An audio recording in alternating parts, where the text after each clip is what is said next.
శ్రీ గణేశాయ నమః. ఇప్పుడు మనం 18వ ప్రశ్నకి సమాధానం చెప్పవలసింది. ఇదేంటంటే వేదాలు మొత్తం ఎన్ని శాఖలు ఉన్నాయి, ఆ తర్వాత ఈ వేదముల యొక్క కాలం అంటే ఋగ్వేద కాలం, యజుర్వేద కాలం అంటుంటారు, అది నిజమేనా అనేటువంటిది ప్రశ్న. మొత్తం వేద శాఖలు 1131, ఋగ్వేదం 21 శాఖలు, ఆ తర్వాత యజుర్వేదం 101 శాఖలు, సామవేదం 1000 శాఖలు, అథర్వవేదం 9 శాఖలు. ఈ విషయాన్ని స్పష్టంగా పస్పశాంతికం మహాభాష్యంలో చెప్పారు, ఇంకా కొన్ని ఉపనిషత్తుల్లోనూ అక్కడక్కడ కూడా చెప్పారు, పురాణాల్లో కూడా.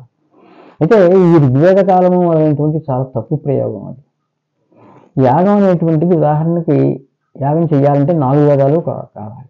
ఇప్పుడు పురుష సూక్తం ఉంది, అన్ని వేదాల్లోనూ కూడా ఈ పురుష సూక్తం ఉంది. దాంట్లో చిత్తిపన్నం అని చెప్పింది, తైత్రీయ ఆరణ్యకంలో చిత్తి ప్రశ్న అని చెప్పింది. దాంట్లో చెప్తారనమాట, ప్రచస్సామాని జిజ్ఞిరే ఛందాగం సజిజ్ఞిరే తస్మాత్ యజస్తస్మాదజాయత. ఈ రకంగా మనకి వేదాలన్నీ కూడా ఒకే సమయంలో దొరుకుతున్నాయి అని చెప్పడానికి కూడా అనేకమైనటువంటి ప్రమాణాలు ఉన్నాయి. బృహదారణ్యక ఉపనిషత్తు 2వ అధ్యాయం 4వ పాదం 10వ వాక్యంలో చెప్తారు, ఈ వేదాలన్నీ కూడా బ్రహ్మ యొక్క ముఖం నుంచే బయటికి వచ్చాయి కాబట్టి ఈ వేదాలు అని చెప్పింది. ఏది మనకి బృహదారణ్యక ఉపనిషత్తు. అస్య మహతోభూతస్య నిశ్వసితం యదృగ్వేద యజుర్వేద సామవేద అథర్వాంగిరస అని చెప్పింది. అంటే ఈ వేదాలన్నీ కూడా బ్రహ్మ నుంచే వచ్చాయి మనకి. అంతేగానే ఏమంటాం, అపౌరుషేయం అని చెప్పాను. ఇక్కడ పురుష అంటే సంస్కృతంలో పురుష స్త్రీ అనే విభాగం కోసం కాదు, మానవ మాత్రులను తీసుకోవాలి. అంటే మానవుల యొక్క సృష్టి కాదు, శాకుంతలం కాళిదాసు రాశాడు అలా అంటాం. అలా ఇక్కడ వేదాలు ఎవరు రాశారు అని అంటే సమాధానం లేదు. కాబట్టి వేదాలు బ్రహ్మ నుంచే మనకు ఉద్భవించాయి కాబట్టి ఆ శాస్త్రయోనిత్వాన్ని బ్రహ్మ సూత్రం కూడా ఉందన్నమాట. కాబట్టి దీన్ని అందుకోసం అపౌరుషేయం అని చెప్పంటారు. ఈ విషయాన్ని మనకి వ్యాకరణంలో పాణిని సూత్రంలో ఉందితే ఆయన ప్రోక్తం తిరివరతంతు ఖండికో ఖాఛణ్ ఇత్యాది సూత్రాలు చెప్తున్నాయి. అలాగే పూర్వమీమాంసలో అయితే ఆఖ్యా ప్రవచనాత్ అంటే ఆ వేదాన్ని, ఆ శాఖని, అంటే తైత్రీయ శాఖ కానీ, తర్వాత ఇలాగ కాఠకాలని చెప్పి అంటాం, కఠుడు అని ఆయన ఒక మహర్షి, ఇలాగ వాళ్ళకి పైప్రాద శాఖ అథర్వవేదంలో. ఈ శాఖలన్నీ కూడా వాళ్ళు అందులో ప్రత్యేకించి అధ్యయనం చేయడం కానీ, ప్రోక్తం వ్యాపింప చేయడం కానీ లోకంలో చేశారు. మంత్రద్రష్టారహ అంటారు కదా, వాళ్ళు మంత్రాలని, ఇక్కడ ద్రష్ట అంటే అన్ని ఇంద్రియాలు అన్ని పనులు చేయగలవు మహర్షులకి అని చెప్పని ఉంది, మనకు ఒక ఉపనిషత్తుల్లో ఉంది. అందుకోసం అలాగా మంత్రాలను వాళ్ళు విన్నారనమాట. విన్నట్లయితే దృష్టం సామ వశిష్ఠేన దృష్టం వాసిష్ఠం సామ అని పాణినీయంలో ఉంది. అందుకోసం వాళ్ళు ఏం చేశారంటే మంత్రాలను వ్యాప్తి చేయడం చేతను ఆ శాఖలకి వాళ్ళ మహర్షుల యొక్క పేర్లు వచ్చాయి అని చెప్పి దాని అర్థం. ఆఖ్య అంటే పేరు, ప్రవచనాత్ ఇందాక పాణినిలో ప్రోక్తం అంటే అంతో, మీమాంసలో ప్రవచనం అన్న అంతే. ఇంకా ఇది అయిన తర్వాత మనకి 19వ ప్రశ్న ఒకటి ఉంది. అదేమిటంటే సంస్కృతం అనేటువంటిది అన్ని భాషలకి తల్లి లాంటిదా, అది మాత లాంటిదా అని చెప్పేసి. ఇది చాలా తప్పు. ఎందుకంటే అనేకమైనటువంటి చాలా సంస్కృత పదాలని మన భారతీయ దేశంలో ఉండేటువంటి హిందీ కానీ, తెలుగు కానీ, కన్నడకం కానీ, మలయాళం కానీ ఇలాగ అనేక భాషల్లోకి అప్పు తీసుకోవడం జరిగింది. అంటే ఆ పదాలు ఇక్కడ వాడేస్తున్నాం, రామ రాముడు, వృక్ష వృక్షము అలా వాడేస్తున్నాం. ఆ రకంగా ఈ తత్సమ శబ్దాలుగా కనిపిస్తాయి కానీ సంస్కృతం నుంచి భాషలన్నీ రావడం అనేటువంటి మాట చాలా తప్పది. అలా చేయదు ఎక్కడ కూడా. అయితే ఈ ప్రాంతీయ భాషలు కానీ ఇవి కానీ ఉన్నాయి కదా, వాటి యొక్క వ్యాకరణాలు ఎక్కువగా పాణిని వ్యాకరణాన్ని అష్టాధ్యాయాన్ని అనుసరించే రాశారు.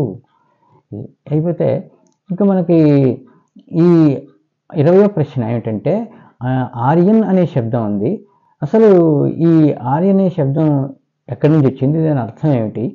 ఆర్యన్ ఇన్వేషన్ థియరీ అని చెప్పని ఈ మధ్యన అది ఆపేశారు, ఇంక దీన్ని చర్చించడం. 150 ఏళ్ల తర్వాత నేను ఖండించాను. Theories of language oriental and occidental అని చెప్పి ఆ ఇంటర్నెట్లో పుస్తకం ఉంది. దాంట్లో నేను మెయిన్ కంఫ్ అని హిట్లర్ అని ఆయన పుస్తకం తీసుకుని, మహాభాష్యం పతంజలి తీసుకుని, ఆ తర్వాత మిగతా గ్రంథాలు కూడా పూర్వమీమాంస, మనుస్మృతి, అమరకోశం, ఈ మహాభాష్యం వీటిలన్నింటినీ తీసుకుని ఇది తప్పు, ఆర్యన్ అనే శబ్దం ఆక్స్ఫర్డ్ డిక్షనరీలో సంస్కృతం అని చెప్పంటున్నారు, తప్పది. ఆర్య అని ఉంటుంది, రుగతవు అనే ధాతువులోంచి రుహలో న్యత అని ప్రత్యయం వస్తే వృద్ధిస్తే ఆర్య అని అవుతుంది. ఆర్యన్ అనే నకారం సరే పూర్తిగా సంస్కృతం కాదు, తమిళ భాషలో కూడా కాదు. వీళ్ళు సంస్కృతం తమిళం కలిపినట్టు తయారు చేశారు ఆ శబ్దాన్ని. అయితే మన భారతదేశంలో ఎవరైతే ఉన్నామో మనం అందరం మనకు ఓ రకమైన మానసికమైనటువంటి న్యూనతాభావం, అంటే మేము తక్కువ వాళ్ళం, ఇన్ఫీరియారిటీ కాంప్లెక్స్ అంటారు, దాన్ని పుట్టించడం కోసం అని చెప్పని వీళ్ళు ఎక్కడి నుంచో వచ్చారు ఆర్యులు, మీరు కాదు మీరు ఇక్కడ లేరని రాశారు. ఆ రోజుల్లో సంస్కృతం చదువుకున్న వాళ్ళకి ఇంగ్లీషు కొంచెం కూడా అర్థమయ్యేది కాదు, కొంచెం కూడా వచ్చేది కాదు. దాంతో వాళ్ళు ఈయన సమాధానం ఏం చెప్పలేక, పైగా వాళ్ళు కూడా ఈ మహాభాష్యం, పూర్వమీమాంస, మనుస్మృతి, అమరకోశం ఇలాంటి వాటిల్లో ఆర్యుల గురించి ఏం చెప్పారు, ఆర్యావర్తం గురించి ఏం చెప్పారు అని కించిత్తు కూడా పరిజ్ఞానం లేకపోవడంతో కేవలం వేదం వెళ్ళివేయడం, ఏదో కాలక్షేపం చేయడం అలా ఉండేది. వేదం శాస్త్రం చదువుకున్న వాళ్ళు చాలా చాలా చాలా తక్కువ అన్నమాట. వచ్చిన ఇంగ్లీష్ రాకపోవడం, దాంతో వాళ్ళు ఇష్టం వచ్చిన వాళ్ళు వ్యతిరేకిపోయి ఈ రకమైన అభిప్రాయాన్ని వీళ్ళ మనసులో సృష్టించారు. కాబట్టి ఆర్యన్ ఇన్వేషన్ థియరీ అనేటువంటి 150 సంవత్సరాల తర్వాత దాన్ని మనం భూస్థాపితం చేసేసాం. నేను చేశాను ముఖ్యంగా. ఇంకా తర్వాత ఎవరు మాట్లాడడం తగ్గించేశారు, ఆడుతున్నారు నేను అనుకోను. అందుకోసం ఈ ఆర్యావర్తం అనేటువంటిది మహాభాష్యంలో మనకి ఏమైందంటే 6వ అధ్యాయం 3వ పాదం 109వ సూత్రం ఉంది. ఈ పురుషోదరాదీని యథోపదిష్టం అని. పాణిని ఏమంటున్నాడంటే, నేను చాలా శబ్దాలను నేను ఇప్పటిదాకా ఇందులో విశ్లేషణ చేసేసాను, ప్రకృతి పరిచయ విభాగం చేతను, నిపాతల్లాగు అలాగా ఇలాగాను, కానీ ఇంకా కొన్ని శబ్దాలు మీకు ఎక్కడైనా వినిపించవచ్చు. అవి ఈ శిష్టులు ఉచ్చరించినట్లయితే ఈ వివరణ అంతా కూడా మహాభాష్యగాడు పతంజలి ఇస్తాడు. ఈ శిష్టులు ఉచ్చరిస్తున్నట్లయితే ఆ శబ్దాన్ని ప్రమాణంగా తీసుకోండి.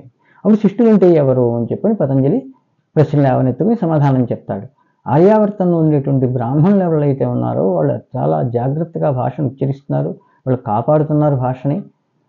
వాళ్ళ యొక్క భాష ప్రమాణం, వాళ్ళు చాలా నియమాలను ఆచరిస్తున్నారు. కుంభిధాన్యాహ ఉదాహరణకి 2-3 రోజులకు సరిపడ్డ బియ్యం మాత్రమే ఉంచుకుంటారు. అగ్రహ్యమాన కారణం ఎవరి నుంచి కూడా అసలు ఏ వస్తువు తీసుకోరు. వాళ్ళకి ఏదైనా ఒక పెద్ద పేరు కావాలని కానీ ఇంకోటి కానీ ఎలాంటిది లేదు. లోహిత్వం అంటాం కదా, లోహం, ఆశ, అటువంటిది లేని వాళ్ళు. కుంభిధాన్యాహ అలోలుపాహ అగ్రహ్యమాన కారణ కించితంతరేణ కస్యాశ్చిత్ విద్యాయా పారంగతాహ. కస్యాశ్చిత్ అనేటువంటిది ఒక అవి వాళ్ళకి అర్థాలు చాలా రకాలుగా ఉండొచ్చు.